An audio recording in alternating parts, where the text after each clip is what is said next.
Oscar's Wine Bar in Lancaster is no longer using liquid nitrogen in cocktails, but other bars and clubs around the country are. Liquid nitrogen is used in laboratories because it boils at -196 degrees. Scientists wear protective clothing to handle it, knowing it will freeze everyday objects in seconds. Now 18-year-old Gabby Scanlon is thought to be the first victim of a new trend where the chemical is used to make cocktails more exciting. She's understood to have drunk this, a Nitro Jägermeister, while out celebrating her 18th birthday last Thursday. She became ill and doctors at the Royal Lancaster Infirmary had to remove her perforated stomach to save her life.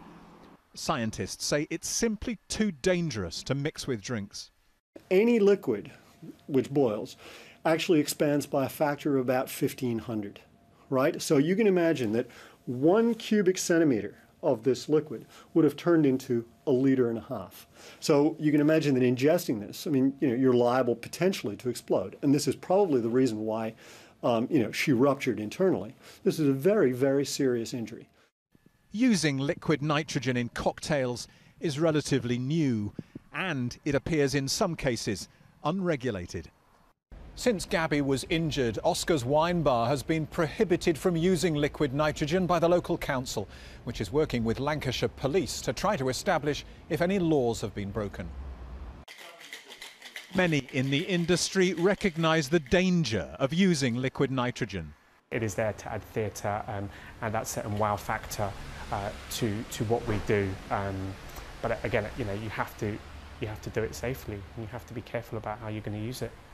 There is no real legislation. There's no, it is a highly sort of volatile substance. You have to make sure that when you use it, that you are using the necessary safety equipment.